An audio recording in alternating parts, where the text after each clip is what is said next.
สบายดีทุกคนวันนี้มาพบกับข้าพเจ้าอีกแล้ววันนี้ข้าพเจ้าจะมาสอนวิธีการถอนเงินจากบัญชีBitcoin ใส่ธนาคารการค้าหรือธนาคาร JDB ธนาคารพัฒนาลาวแต่วันนี้ข้าพเจ้าจะมาสอนวิธีการถอนเงินจากเว็บเข้าธนาคารการค้าเนาะตอนนี้ข้าพเจ้าจะมาสำรวจว่าเงินของข้าพเจ้านั้นสามารถถอนได้บ่นี่เนาะข้าพเจ้ามีเงิน BTC อยู่ที่ 0.001 แล้วก็เงินเก็บอยู่200เก็บนี่เนาะข้าพเจ้าก็จะมีเงินเพียงแค่200เก็บฉะนั้นข้าพเจ้าต้องได้ทำการขาย BTC มาเป็นเงินเก็บเดี๋ยวข้าพเจ้าจะขาย BTC ก่อนนะเจ้าเด้อข้าพเจ้าจะขาย BTC อยู่ที่ 0.0003 BTC เนาะแล้วข้าพเจ้าจะกดคำสั่งขายไปเลยนี่เจ้าข้าพเจ้าจะมีอยู่ที่25,000เก็บ25,000เก็บมาเจ้ามื้อนี้เราจะไปทำการถอนเงินจากเว็บเข้าสู่ธนาคารการค้าหลังจากนั้นก็คือให้ทุกคนมาคลิกตัวนี้เนาะคลิกสามเหลี่ยมเทิงนี้อีกขวามือสุดอีก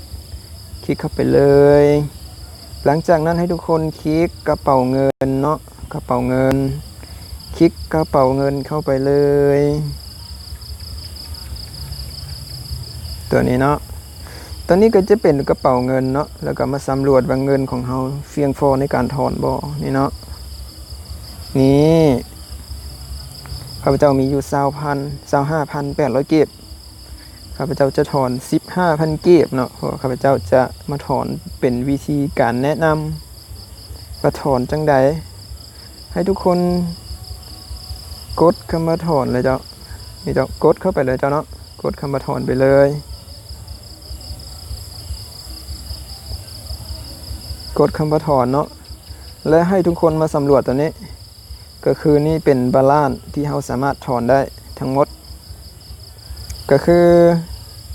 ตัวนี้ก็คือให้ทุกคนมาติ๊กเนาะมาติ๊กตัวนี้เพื่อเปลี่ยนธนาคารติ๊กเลยเนาะตัวนี้ข้าพเจ้าจะมีแต่ VCL เนาะคือธนาคารการค้าธนาคารเดียวเนาะเพราะข้าพเจ้าจะมาสอนวิธีการโอนใส่ธนาคารการค้าเนาะตัวนี้ก็คือเป็นบัญชีของเราโอเคเนาะเป็นบัญชีของเรา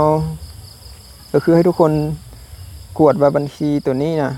ในเว็บของBitcoinครับบัญชีเรามันโกงกันบ่ถ้ามันโกงกันแล้วให้ทุกคนระบุจำนวนเงิน